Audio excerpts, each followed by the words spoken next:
ಪ್ರೀತಿಸೋ ಹೃದಯಗಳನ್ನು ಬೇರೆ ಮಾಡೋದು ಸುಲಭ ಅಲ್ಲ. ಅದರಲ್ಲೂ ಸಾಂಘವಿಯನ್ನ ಸಂಪೂರ್ಣ ಬದಲಾಯಿಸಿದ್ದು ಆಶ್ಚರ್ಯ.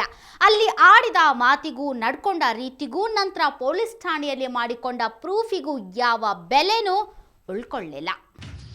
ಆವತ್ತು ಹೈಕೋರ್ಟ್ಗೆ ಬಂದ ಅವಿನಾಶ್ ಮತ್ತಿತನ ಕಡೆಯವರಿಗೆ ಸಾಂಘವಿಯನ್ನ ಕರ್ಕೊಂಡು ಮನೆಗೆ ಹೋಗ್ತೀವಿ ಅಂತಾನೆ ಇತ್ತು. ಕೊನೆ ಘಳಿಗೆವರೆಗೂ ಕೇಸ್ ಹಿಂಗೆ ಉಲ್ಟಾ ಹೊಡಿಬಹುದು ಅಂತ ಯಾರೂ ಅಂದ್ಕೊಂಡಿರಲಿಲ್ಲ. ಅಷ್ಟಕ್ಕೂ ಕೋರ್ಟಿಗೆ ಬರಬೇಕಾದ ಸಿಚುವೇಶನ್ ಬರುತ್ತೆ ಅನ್ನೋ ಕಲ್ಪನೆ ಕೂಡ ಇವರಿಗಿರಲಿಲ್ಲ. ಮಾರ್ಚ್ 28ನೇ ತಾರೀಖಿನ ದಿನ ಅವಿನಾಶ್ ಹೆಂಡತಿಯಾಗಿ ವಿಲ್ಸನ್ ಗಾರ್ಡನ್ ಪೊಲೀಸ್ ಸ್ಟೇಷನ್ನಿಗೆ ಬಂದ ಸಾಂಘವಿ ತನ್ನನ್ನು ಯಾರೂ ಕಿಡ್ನಾಪ್ ಮಾಡಿಲ್ಲ, ಇಬ್ರು ಪ್ರೀತಿಸಿ ಮದುವೆಯಾಗಿದ್ದೀವಿ ಅಂತ ಬರ್ಕೊಟ್ಟಿದ್ಲು. ಆಗ್ಲೇ ಗಂಡನ ಮನೆಗೆ ಹೋಗಿಬಿಡೋ ಮನಸ್ಸೂ ಮಾಡಿದ್ಲು. ಆದರೆ ಆವಾಗಿನ್ನೂ ಅವಿನಾಶ್ಗೆ 21 ವರ್ಷ ತುಂಬಿರಲಿಲ್ಲ. ಹಾಗಾಗಿ ಇಬ್ಬರನ್ನು ಬೇರೆ ಇಡೋ ನಿರ್ಧಾರ ಮಾಡಲಾಯಿತು. ಆಗ್ಲೂ ಸಾಂಘವಿ ಹೆತ್ತವರ ಹತ್ರ ಹೋಗೋದಕ್ಕೆ ಒಪ್ಪಿರಲಿಲ್ಲ. ಇನ್ನು ಹುಡುಗಿ ಬರೋದೇ ಇಲ್ಲ, ನಾನು ಯಾವ ಕಾರಣಕ್ಕೂ ಮನೆಗೆ ಬರಲ್ಲ, ನಾನು ಅವಿನಾಶ್ ಜೊತೆಲಿ ಹೋಗ್ತೀನಿ, ನಮಗೆ ಮದುವೆ ಆಗಿದೆ, ನಮ್ಮನ್ನು ಬಿಟ್ಬಿಡಿ, ನಾನು ಮೇಜರ್ ಸಾರ್, ನಾನು ನೋಡಿ ನೀವು ನಾನು ನಮ್ಮ ಮನೆಗೆ ಕಳಿಸೋ ಇದು ಮಾಡಿದ್ರೆ ಚೆನ್ನಾಗಿರಲ್ಲ ಹಾಗೆ ಈಗ ಅಂತ ಕೂಗಾಡಿದ್ಗೆ ಅವ್ರೇನು ಮಾಡಿದ್ರು, ರಿಮಾಂಡ್ ರೂಮ್ ಕಳಿಸ್ಬಿಟ್ರು. ಹುಡುಗಿನ ಕಾಟ ತಡೆಯೋಕ್ಕಾಗ್ದಿರ ರಿಮಾಂಡ್ ರೂಮಲ್ಲಿದ್ದರು. ಅವಿನಾಶ್ಗೆ 15 ದಿವಸ ಕಮ್ಮಿ ಇತ್ತು, 21ಗೆ. ಸಾಂಘವಿಗೆ ಬಂದು ಮೇಜರ್ ಆಗಿದ್ಲು ಹುಡುಗಿ. ಅವಳಿಗೆ 18 ತುಂಬಿ 19 ಆಗಿತ್ತು. 18 ತುಂಬಿದ್ದು ಮಾರ್ಚ್ 3ನೇ ತಾರೀಕಿಗೆ, ಮಾರ್ಚ್ 1ನೇ ತಾರೀಕಿಗೆ ಹುಡುಗಿ ಮೇಜರ್ ಆಗಿದ್ದಾಳೆ. ಶಿವರಾತ್ರಿ ದಿನ 2ನೇ ತಾರೀಕು ಇವರು ಮದುವೆ ಮಾಡ್ಕೊಂಡಿದ್ದಾರೆ. ಮಾಡಿಕೊಂಡು ತಮಿಳ್ನಾಡು ಈ ದೇವಸ್ಥಾನ ಮಂಡಳಿ ಸೆಕ್ರೆಟ್ರಿ ಲೆಟ್ರ್ ಕೊಟ್ಟಿದ್ದಾರೆ, ಈ ಥರ ನಮ್ಮ ದೇವಸ್ಥಾನದಲ್ಲಿ ಮದುವೆ ಮಾಡ್ಕೊಂಡಿದ್ದಾರೆ, ಇದಕ್ಕೆ ಅಂತ ಸಾಕ್ಷಿ ಅಂತ ಅವರೇ ಕೊಟ್ಟಿದ್ದಾರೆ. ಅದು ಇಷ್ಟೆಲ್ಲ ಆದಮೇಲೂ ಯಾರಿಂದಲೂ ಪ್ರೇಮಿಗಳನ್ನು ಬೇರೆ ಮಾಡೋದಕ್ಕಾಗಲ್ಲ ಅನ್ನೋ ಅಭಿಪ್ರಾಯ ಅವಿನಾಶ್ ಮನೆಯವರದು. ಹಾಗಾಗಿ ಹುಡುಗಿಗೆ ನೀವೇ ಒಂದು ಮಾತು ಹೇಳಿ ಆಕೆಯನ್ನ ಹೆತ್ತವರ ಜೊತೆ ಕಳಿಸ್ಕೊಡಿ ಅಂತ ಸಂಬಂಧಿಕರ ಕೇಳಿದಾಗ ಇವರು ಬೇಡ ಅನ್ನಲಿಲ್ಲ. ಅದು ಅಲ್ಲದೆ 15 ದಿನಗಳಲ್ಲಿ ಅದ್ದೂರಿಯಾಗಿ ಮದುವೆ ಮಾಡೋ ಭರವಸೆ ಕೊಟ್ಟರು. ಅಲ್ಲಿ ತನಕ ಹುಡುಗ ಹುಡುಗಿಗೆ ಯಾವ ತೊಂದರೆನೂ ಕೊಡದೆ ಇಬ್ರು ಮೀಟ್ ಮಾಡೋದಕ್ಕೆ ಅವಕಾಶನೂ ಮಾಡಿಕೊಡೋದಾಗಿ ಹೇಳಿದ್ರು. ಹಾಗಾಗಿ ಸಾಂಘವಿಯನ್ನ ಸ್ವತಃ ಅವಿನಾಶನೇ ಕಳಿಸ್ಕೊಟ್ಟಿದ್ದ. ಇಷ್ಟಾಗ್ತಿದ್ದ ಹಾಗೆ ಸುರೇಶ್ ನೇರವಾಗಿ ಜ್ಯುವೆಲ್ರಿ ಶಾಪಿಗೆ ಹೋಗಿ ಸೊಸೆಗೆ ಅಂತ ಒಂದು ಮಾಂಗಲ್ಯದ ಸರಾನೂ ತಗೊಂಡು ಬಂದರು. ಆ ಕಡೆ ಈ ಹೆಣ್ಣು ಮಗಳು ಕೂಡ ಸೊಸೆ ಬರ್ತಾಳೆ ಅನ್ನೋ ಸಂಭ್ರಮದಲ್ಲಿದ್ರು. ಆದರೆ ಮರುದಿನಾನೇ ಇವರಿಗೆ ಸ್ವಲ್ಪ ನೋವಾಗೋ ಹಂಗಾಯ್ತು. ಮನೆಗೆ ಹೋಗಿ ಮಾರನೇ ದಿವಸ ಫೋನ್ ಮಾಡಿದೆ ಸರ್ ನನ್ನ ಮಗನಿಗೆ ಫೋನ್ ಮಾಡಿದಾಗ ನನ್ನ ಮಗ ಹತ್ಕೊಂಡು ನನ್ನ ಕೈಲಿ ಕೊಟ್ಟ, ನಮ್ಮ ತಾಯಿ ಹತ್ರ ಮಾತಾಡು ಅಂತ. ಅವಾಗ ನನ್ನ ಹತ್ರ ಮಾತಾಡ್ಬಿಟ್ಟು, ಅಮ್ಮ ನನ್ನ ಬೇಗ ಕರ್ಕೊಬಿಡ್ರಮ್ಮ, ನಮ್ಮ ಮನೇಲಿ ತುಂಬ ಕಾಟ ಕೊಡ್ತಾಯಿದ್ದಾರೆ, ತುಂಬ ಹೊಡಿತಾ ಇದ್ದಾರಮ್ಮ, ನಮ್ಮಪ್ಪ ಕುಡ್ದುಟ್ಟು ಬಂದು ಟ್ಯಾಂಕಲ್ಲಿ ನನ್ನ ತಲೆ ಅದ್ದಿ ಹೊಡಿತಾ ಇದ್ದಾರಮ್ಮ, ದಯವಿಟ್ಟು ನನ್ನ ಬೇಗ ಕರ್ಕೊಬಿಡ್ರಿ, ನನಗೆ ಇಲ್ಲಿ ಇರೋಕ್ಕೆ ಇಷ್ಟ ಇಲ್ಲಮ್ಮ ಅಂತ ಫೋನಲ್ಲಿ ಹೇಳ್ತು ಸರ್ ಅವತ್ತು. ಆಕೆ ಅದೇನೇ ಅಂದ್ರು ತಕ್ಷಣ ಅಲ್ಲಿಗೆ ಹೋಗಿ ನನ್ನ ಹೆಂಡತಿನ ಕಳಿಸಿ ಅಂತ ಗಲಾಟೆ ಮಾಡೋದಕ್ಕೆ ಇವನಿಗಿನ್ನೂ 21 ವರ್ಷ ತುಂಬಿರಲಿಲ್ಲ. ಹಾಗಾಗಿ ಪ್ರಿಯತಮೆಯಿಂದ ಫೋನ್ ಇಲ್ಲ, ಆಕೆಯನ್ನ ಭೇಟಿಯಾಗೋದಕ್ಕೂ ಸಾಧ್ಯವಾಗಲಿಲ್ಲ ಅಂದ್ರೂ ಈತ ಸುಮ್ಮನಿದ್ದ. ಯಾವಾಗ 21 ಆಯ್ತೋ ಆಗಲೇ ಅವಿನಾಶ್ ಸಾಂಘವಿಯನ್ನ ಹುಡುಕೊಂಡು ಹೋದ್ರೆ ಅವಳ ಮನೆಯಲ್ಲಿ ಯಾರೂ ಇಲ್ಲ. ಜೊತೆಗೆ ಪರಿಚಯದವರು ಏನೇನೋ ಕೆಟ್ಟದಾಗಿ ಮಾತಾಡಿದ್ರು. ಮನೆ ಸುತ್ತಮುತ್ತ ಹಂಗೆ ಹೇಳ್ಕೊಂತಿರ್ಗಿದ್ರು, ಸಾಯಿಸ್ಬಿಟ್ಟವ್ರೆ ಅಂತ. ತಿರ್ಗಾ ಇನ್ನೊಂದು ಮದುವೆ ಮಾಡಿಸ್ಬಿಟ್ಟವ್ರೆ ಅಂತ ಹೇಳ್ಕೊಂತಿರ್ಗಿದ್ರು. ಯಾವ್ದು ನಿಜ ಯಾವ್ದು ಸುಳ್ಳು ಅಂತ ನಮಗೆ ಗೊತ್ತಾಗಿಲ್ಲ. ಕೊನೆಗೆ ಏನೂ ಮಾಡೋಕ್ಕಾಗ್ದಿಲ್ದ್ರೆ ಹೈಕೋರ್ಟಲ್ಲಾದ್ರೂ ನಮಗೆ ನ್ಯಾಯ ಸಿಗುತ್ತೇನೋ ಅಂದ್ಬಿಟ್ಟು ಹೋದ್ವಿ. ಕೋರ್ಟಿಗೆ ಹೋಗೋದು ಈಸಿನಾ? ತಮ್ಮ ಮಗ ಸಾಂಘವಿಯನ್ನ ಮದುವೆಯಾಗಿರೋದು ನಿಜ ಅನ್ನೋದಕ್ಕೆ ಬೇಕಾದ ಪ್ರೂಫ್ಗಳನ್ನೆಲ್ಲ ಕಲೆಕ್ಟ್ ಮಾಡಿ ಲಾಯರ್ ಕೈಗಿಟ್ರು. ಮದುವೆ ಆಗಿರೋ ಸರ್ಟಿಫಿಕೇಟ್ ಕೊಟ್ಟಿದ್ವಿ, ಮದುವೆ ಆಗಿರೋದು ಫೋಟೋಸ್ ಕೊಟ್ಟಿದ್ದೀವಿ, ಮ್ಯಾರೇಜ್ ಆಗಿರೋದು ಫೋಟೋಸು, ಎಲ್ಲ ರೀತಿಯಲ್ಲಿ ಹಿಂದೂ ಸಂಪ್ರದಾಯದ ಪ್ರಕಾರನೇ ಮದುವೆಗಳು ಮಾಡ್ಕೊಂಡಿದ್ದಾರೆ. ಎಲ್ಲ ಬಂದಿರೋಂಥ ಜನ ಎಲ್ಲ ಇದಾಗಿದೆ, ಅಲ್ಲಿ ಫೋಟೋಸ್ ಬಂದಿದೆ.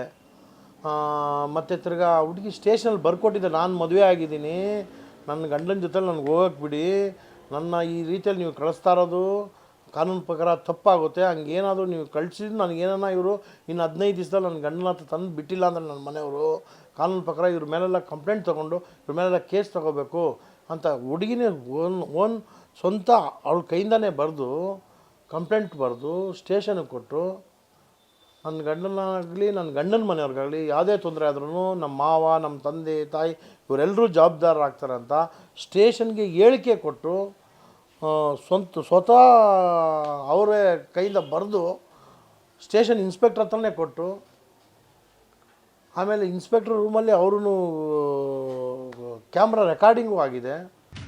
ಇಷ್ಟೆಲ್ಲ ಪ್ರೂಫ್ ಇಟ್ಟ ಮೇಲೆ ಸಾಂಘವಿಯನ್ನ ಅವರಪ್ಪ ಅಮ್ಮ ಸೃಷ್ಟಿಸಿರೋ ಕೋಟೆಯಿಂದ ಹೊರಗೆ ಕರ್ಕೊಂಡು ಬರಬಹುದು ಅಂತ ಇವರು ಅಂದ್ಕೊಂಡಿದ್ರು. ಆದರೆ ಕೋರ್ಟಿನ ಕಟಕಟೆಯಲ್ಲಿ ನಿಂತ ಹುಡುಗಿ ಮಾತಾಡಿದ್ದೇ ಬೇರೆ. ಫಸ್ಟು ಬಂದವಳು ಹೆದರಿಕೆಯಲ್ಲೇ ಕೂತಿದ್ಲು. ನೋಡೋದಕ್ಕೆ ಗೊತ್ತಾಗಿತ್ತು. ಕೊನೇ ಸೀಟಲ್ಲಿ ಹಿಂಗೆ ಕೂತ್ಕೊಂಡಿದ್ಲು. ಆ ಕಡೆ ಈ ಕಡೆ ಊರಿಂದ ಬಂದವರು ಒಂದು 4 ಜನ ಕೂತಿದ್ರು. ಅವ್ರ ತಾಯಿ ತಂದೆ ಕೂತಿದ್ರು, ಕುಣಿಸ್ಕೊಂಡೇ ಇದ್ದರು. ಆಮೇಲೆ ಅವ್ರ ಅಡ್ವೊಕೇಟು ನಮ್ಮ ಅಡ್ವೊಕೇಟ್ ಮಾತಾಡೋಕ್ಕೆ ಶುರು ಮಾಡಿದ್ರು. ಆವಾಗ ಜಡ್ಜು ಆ ಹುಡುಗಿನ ಕೂಗಿದ್ರು. ಮುಂದೆ ಆ ಹುಡುಗಿ ಹೋಗಿ ನಿಂತ್ಕೋತು. ಏನಮ್ಮ ನಿನ್ನ ಅವನು ಮದುವೆ ಮಾಡ್ಕೊಂಡ ಅಂದರೆ, ಇಲ್ಲ ನಾನು ಯಾರೂ ಮದುವೆನೇ ಮಾಡ್ಕೊಂಡಿಲ್ಲ. ಮತ್ತು ನಿನ್ನ ಕರ್ಕೊಂಡು ಹೋಗ್ಬಿಟ್ಟಿದ್ದಾನೆ ಅಂತ ಹೇಳ್ತಾರಲ್ಲಮ್ಮ. ಇಲ್ಲ, ನನ್ನ ಕರ್ಕೊಂಡೋಗಿ ಸುತ್ತಿಸ್ಬಿಟ್ಟು ಕರ್ಕೊಂಬಂದು ಬಿಟ್ಬಿಟ್ರು ಅಂತ. ಆ ರೀತಿ ಹೌದೌದು, ನನ್ನ ಕರ್ಕೊಂಡೋಗಿ ಸುತ್ತಿಸ್ಬಿಟ್ಟು ಚೆನ್ನಾಗಿ ಊಟ ಎಲ್ಲ ಕೊಡಿಸಿದ್ರು ಅಂತ ಹೇಳುತ್ತೆ ಆ ಹುಡುಗಿ. ಚೆನ್ನಾಗಿ ಊಟ ಎಲ್ಲ ಕೊಡಿಸಿ ಸುತ್ತಿಸ್ಬಿಟ್ಟು ಕರ್ಕೊಂಬಂದು ಬಿಟ್ಬಿಟ್ರು. ಬೇರೆ ಏನು ನಾನು ತೊಂದರೆ ಮಾಡಿಲ್ಲ. ಮತ್ತೇನೋ ತೊಂದರೆ ಆಯ್ತು ಅಂತ ಅವಳಂದಿದ್ರೆ ಈ ಅವಿನಾಶ್ ಮೇಲೆ ರೇಪ್ ಕೇಸು ಆಗಿರೋದೇನೋ. ಆದರೆ ಈಗ ಬರೀ ಕಿಡ್ನ್ಯಾಪ್ ಅಂತಂದು ಜೈಲಿಗೆ ಕಳಿಸಿದ್ದಾರೆ. ಇವರಿಬ್ಬರ ಮದುವೆನ ನಲ್ ಆ್ಯಂಡ್ ವೈಡ್ ಅಂತ ಕೋರ್ಟ್ ಹೇಳಿದೆ. ಹಂಗಂತ ಹುಡುಗಿ ಹೇಳಿದ್ದು ನಿಜ, ಅವಿನಾಶ್ ಕೊಟ್ಟ ಸಾಕ್ಷಿಗಳೆಲ್ಲ ಸುಳ್ಳು ಅಂತ ಕೋರ್ಟ್ ಏನು ಹೇಳಿಲ್ಲ. ಅಲ್ಲಿ ನ್ಯಾಯಾಧೀಶರ ತಲೆಯಲ್ಲಿ ಒಂದು ಮಹತ್ವದ ಅಭಿಪ್ರಾಯ ಬಂದಿದೆ. ಮೈನರ್ ಇಲ್ಲ ಸರ್, ಮೇಜರ್ ಆಗಿದ್ದಾರೆ. ಅವ್ರು ಹೇಳ್ತಾ ಇರೋದು ಏನು ಕೋರ್ಟಲ್ಲಿ ಅಂದರೆ, ಮೇಜರ್ ಆಗಿದ್ರೂ 18 ಇಯರ್ಸು ಮೇಜರ್ ಆದರೆ ತಂದೆ ತಾಯಿ ಒಪ್ಪದೇ ಇದ್ದರೆ ಈ ಮದುವೆ ಊರ್ಜಿತ ಅಲ್ಲ ಅನ್ನೋ ರೀತಿಯಲ್ಲಿ ಹೈಕೋರ್ಟ್ ಆರ್ಡರ್ ಮಾಡಿದ್ದಾರೆ. ಮಾಡಿ 366 ಆಕ್ಟ್ ಪ್ರಕಾರ ಇದು ಕಿಡ್ನ್ಯಾಪ್ ಆಗುತ್ತೆ ಅಂತ ಅವ್ರು ಹೇಳಿದ್ದಾರೆ. ಅದ್ಯಾವ ಲೆಕ್ಕದಲ್ಲಿ ಅವಿನಾಶ್ ಮೇಲೆ ಕಿಡ್ನ್ಯಾಪ್ ಕೇಸ್ ಆಗಿದೆಯೋ ಗೊತ್ತಿಲ್ಲ. ಸಾಂಘವಿ ಕಡೆ ವಕೀಲರು ಇವರಿಬ್ರು ಮದುವೆಯಾಗುವಾಗ ಅವಿನಾಶ್ಗೆ 21 ವರ್ಷ ಆಗಿರಲಿಲ್ಲ ಅನ್ನೋದನ್ನ ಪ್ರೂವ್ ಮಾಡಿದ್ದಾರೆ. ಹಾಗಾಗಿ ಈ ಮದುವೆ ಕನ್ಸಿಡರ್ ಆಗಲ್ಲ, ಸರಿ. ಅದರ ಜೊತೆಗೆ ಈ ಹುಡುಗ ಬೇರೆ ಇನ್ನಿಬ್ರು ಹುಡುಗಿರ್ನ ಪ್ರೀತಿಸಿದ್ದ ಅಂತ ಹೇಳಿದ್ದಾರೆ. ಜೊತೆಗೆ ಸಾಂಘವಿ ಕೂಡ ಈಗ ಅವನನ್ನ ಪ್ರೀತಿಸಿಲ್ಲ ಅಂದಿದ್ದಾಳೆ. ಎಲ್ಲ ಸರಿ. ಈ ವಯಸ್ಸಿನ ಮಕ್ಕಳಿಗೆ ಆಯ್ಕೆ ಮಾಡಿಕೊಳ್ಳೋದಕ್ಕಾಗಲ್ಲ ಅಂತ ನ್ಯಾಯಾಲಯ ಅಭಿಪ್ರಾಯ ವ್ಯಕ್ತಪಡಿಸಿದ್ದು ಸರಿ. ಆದರೆ ಅವಿನಾಶ್ ಮೇಲೆ ಕಿಡ್ನ್ಯಾಪ್ ಕೇಸ್ ಹಾಕಿದ್ದು ಹೆಂಗೆ?